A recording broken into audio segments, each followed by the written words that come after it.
I'm Jonathan. I'm here to interview Kevin today. Do you want to introduce yourself, Kev, and let us know a little bit about yourself? Well, my name's Kevin. I'm 52 years old. I'm from Scotland. I've got a few mental health problems, especially my PTSD. Got other mental health problems as well. That's about it. Okay, so we're filming today from the West Leeds Amateur Rugby Club in Wortley. It's a community centre. So you mentioned about mental health, and let's touch on coming to Leeds. So tell us a little bit about your life before Leeds, before coming to this sort of community. Well, I'm an only child, so basically through my childhood I had everything that I kind of wanted. Didn't have to share anything. And what was significant was me when I was 19. I got into drugs and drink at the age of 15. But at the time I was 19, my best pal committed suicide. That's where my mental health battles began, just with suicidal thoughts all the time, even attempting to take my own life. So I was I've never got over that. But since then, since that happened, and I got myself back to some kind of normality, I've managed to have 3 kids, Jacob, Eva and Mark, and they mean the world to me. That's my higher power. And then since I was just basically raising, I was with my partner for a few years, but then we decided to split. But my oldest boy wanted to stay with me, so there was a couple of years of court battles that I had to go through just for my boy, because he asked me to save him, so I was going to do everything in my means to do so. Then about 4 years later, I noticed a few things weren't quite right with their mum's behaviour. So I had to call in social workers, and the social workers came in and they said to me, are you able to watch all 3 of your kids, or your kids, if you didn't, your kids are going to have to go into care? So obviously I just went and picked them right up for the school, and I had the 3 of them then. And there was a lot of hard times with COVID and all that. There was a lot of great times as well, with just spending all that natural time with them, going on daily miles and all that, growing our own fruit and veg, apple trees, everything. Just simple wee things that kind of got us through, and that was all great. But as I said, taking a lot out of me, especially COVID, and then the suicidal thoughts just came from nowhere. But they were really, really dark. And I was actually praying at night going, why am I feeling like this? Because I've got everything I want. I've got 3 beautiful kids. I've got my own house, my own business, everything like that. And so I had to see specialists, a psychologist and a psychiatrist. But I was too scared of losing my kids if I said too much to them. So as soon as I knew that it was maybe a dodgy question, I just pulled the shutters down, and I wouldn't tell them anymore. So I never effectively got any help. And then the ultimate came, and I tried to commit suicide. And I ended up in intensive care for about 11 days, and came out of there far too early, because of course my body wasn't acting right, my brain was all away. And I tried another time to kill myself after that. But then my uncle phoned me up and he says, Kevin, you need to come down here for a break. Just come down to Leeds, give yourself a wee 2 weeks, 4 weeks, and get away from all the problems, because I was just riddled with self-doubt about everything. So then I came down to Leeds, which was only meant to be for 2 weeks to a month. But I'm here 4 years later. First of all, I didn't have a doctor or anything, so they couldn't even transfer my doctor's records from Scotland to Leeds for some reason. So I had to start right off getting new medication. And I got a mental health nurse. And, well, she was good, definitely.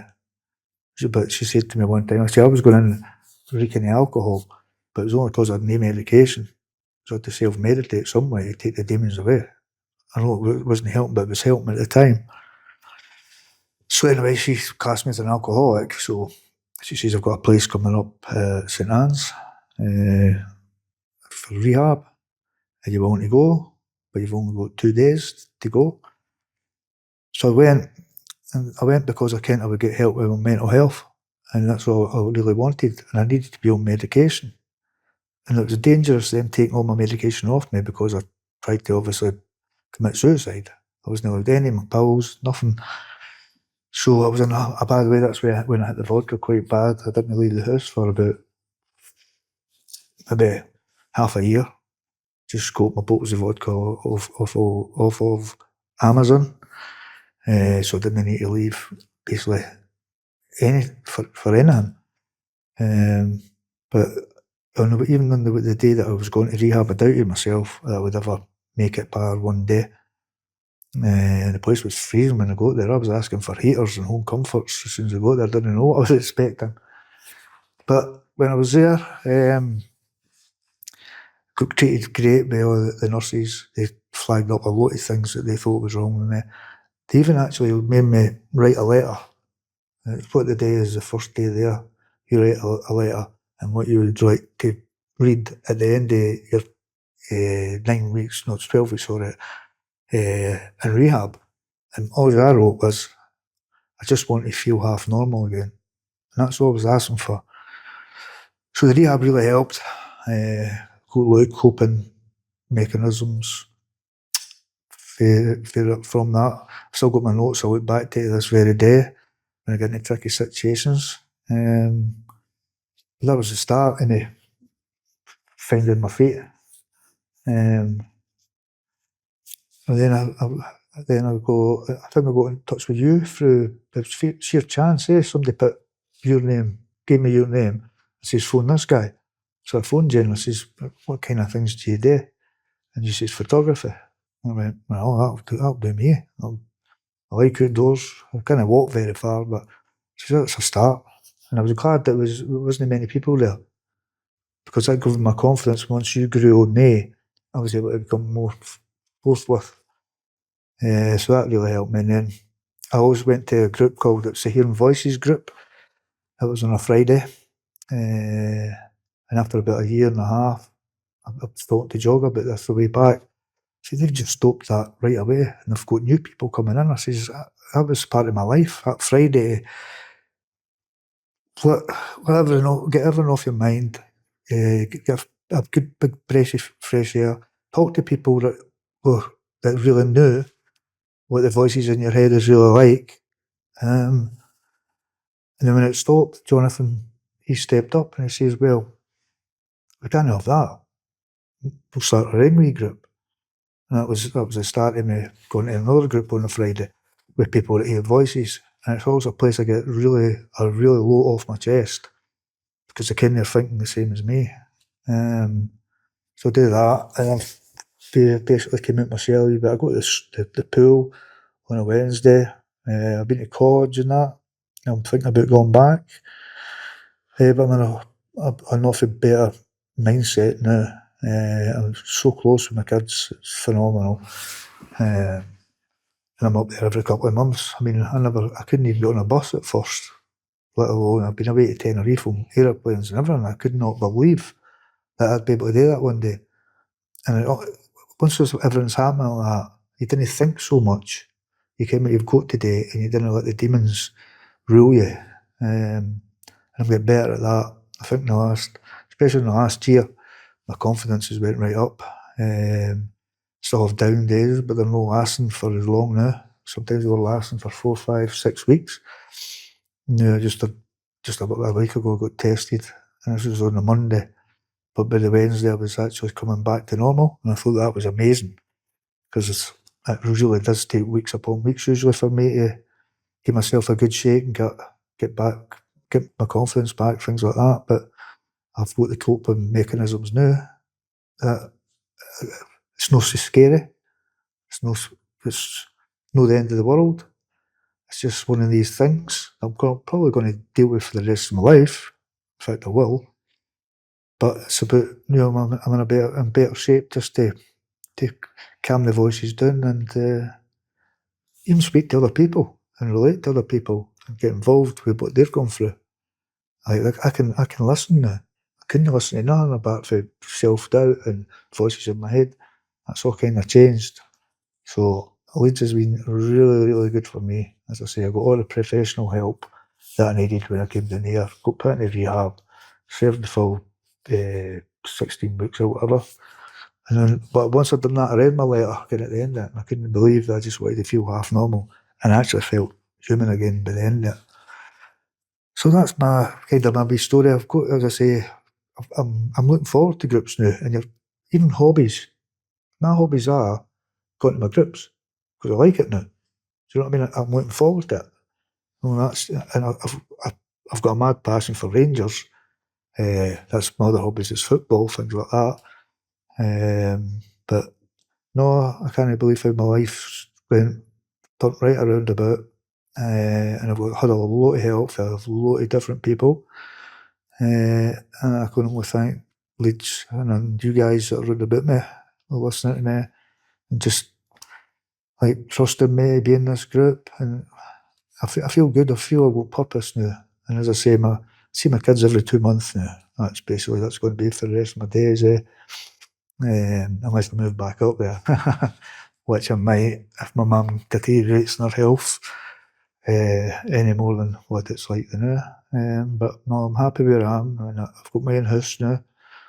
I feel totally independent. I went through 5 years, 4 years of sharing a toilet. Now that was something I just wasn't into. But see, get my own house and just have my own space and do it up the way I want. It's great, and I'm making pals now because I do listen, because I want to put the effort into conversate, and it feels really good. And I just hope going into the future I can help a lot of people like myself, like yourselves, just to find that wee way through life, a wee bit of guidance. That would mean the world to me. What have you learnt about yourself through these last few years? Oh, where did I start?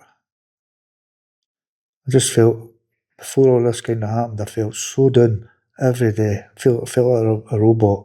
I felt that I had no purpose, even though my kids are everything to me. It was just so much to run a business, to run a house, to run cars, and do all the cooking, cleaning, everything. It was, oof. Didn't know how it feels. I feel so selfish about it because of the way my brain went. But there was no stopping it. I had everything and more. That's what I kept telling people, like psychologists and that. Why am I feeling like this? And nobody could seemingly put their hand on it or a finger on it. They just always put it down to the PTSD. My best pal at 19 years old. But when I ended up in hospital in the intensive care, I felt, it was a mad experience. That's what my PTSD is now mainly, not my best pal, because I've learned to kind of cope with that. But it's just the fact that I can remember, like just getting a bottle of vodka and hundreds of pills, and then just saying that's it. Sitting in front of the telly, made sure the kids weren't going to be anywhere for a couple of days. I'd all planned. But then I done it, but it was, I've tried suicide a few times. This one was, I was making sure I wasn't coming back with this one. So I had all the tablets and everything, and so I taken them off, and I had a good wee couple of drinks of the vodka and that. And then my body started shutting down. It was so weird. Started with my feet, I couldn't move my feet, then I couldn't move my legs. And then I wasn't able to move my arms. I was like, oh, and here we go, this is it. This is what it's going to be like. Then my heart, oof, it was like I could see it going, ba-dum, ba-dum, ba-dum, ba-dum, ba-dum, ba-dum. And then I was at the point where it was on a trip to and I said, they stop your heart. So that was me TKO'd. It wasn't until my next door neighbour had a key to the house, and she thought it was weird I wasn't doing something at a certain time. She noticed something must be up.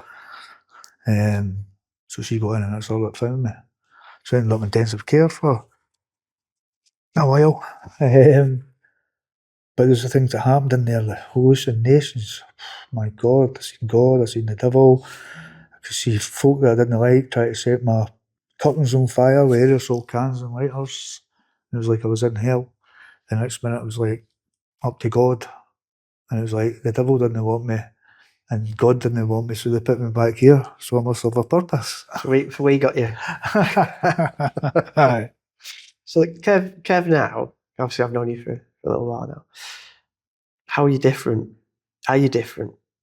It's a strange one because I think this is normal now, which is a good thing. I'm thinking this is normal. I'm happy. I look forward to things and that now. For a good maybe 5 years, I was just a robot and no feelings. It was like get up in the morning, sleep at night, and do everything in between. And it was like I didn't even have a minute for myself. I didn't mind because I had my kids all the time, but I wasn't. I was just existing. And obviously I knew my purpose was to look after my kids, but you didn't understand when somebody's got suicidal thoughts. It's not always what they're all about and what they do and all that. People, anybody can suddenly come down with us, and it's so hard to explain until you've been there. And it really is. It's not a place I ever want to go ever again. I would never try suicide again because in the last experience, that's where I get the trauma now. I keep going back to, I mean, I thought my dad was in the next bed to me for about 6 days. And then I thought the demons had came and killed my dad. And when my mum came in to visit, I was like, we need to go to the mortuary. My dad's just died. So that's how hallucinating I was. I hadn't a clue. And I couldn't even walk for 6 days after that. But I think it's messed up a wee bit in my memory. Because I used to be quite sharp, and I feel I've got to kind of slow down and think about things nowadays. But I'm looking forward to things now. I'm looking forward to coming with you guys every Monday. I look forward to the pool. I look forward to my wee group on Friday. And I'm a lot more positive. I'm really involved every night, every day.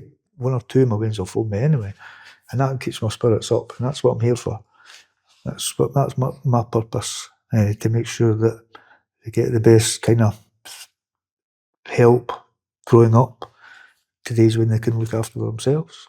You spoke about purpose quite a lot, and it's something I'm particularly interested in. What does it feel like now to have a purpose? What's compared to Kev, who's running around running a business, trying to keep all the plates in the air? Well, it feels good. I feel in control in that now. And all these flashbacks and everything I get, I'm able to piece them together and kind of make some kind of sense out of what I was doing and how far gone I was. And I've learnt an awful lot about myself that I'm not going to be going down that avenue ever again. And I'm going to be there every 2 months to see my kids. But we don't know what's going into the future. But I'm very optimistic compared to what it was 4 years ago. I just wanted to die. Simple. Yeah. No, we don't know what's around the corner, but knowing that there is a future, that sounds to me like possibly that's a different Kev. I definitely. As I say, I just want to be the best possible version of myself from now until my last day here, basically. I like helping people. I get a buzz out of it. I think I've just had a conversation with somebody and I feel that they've got a lot out of it. I feel great. And they're the things I want to continue doing. As I say, I'm getting in control with quite a few things. I'm even better with my voices when they come. It's been a hell of a battle to get here, but I'm enjoying myself. And what would you say to people who were Kev 4 years ago, Kev 5 years ago, Kev 10 years ago? God almighty, if I can turn my life right round about. I mean, I was on drugs and drink for 35 years. And I was at the lowest point that I couldn't believe. I used to look up at the sky and see an aeroplane going by, going overhead. I thought, I'll never be in one of them ever again. Do you know what I mean? Things like that. But slowly with the right help. And it is a slow process. So such a slow process, but you're building resilience up and you get more confident with yourself. The more you go out, the more you with other people conversating. But that's about Well, thanks for coming to Leeds. it. Thank you very much. Through your experience, you are helping people without a doubt, and I know hope that's so. part of the purpose. I also know your children are a big part of the purpose as well, All right. and I also know that Kev's part of the purpose now. Mm-hmm.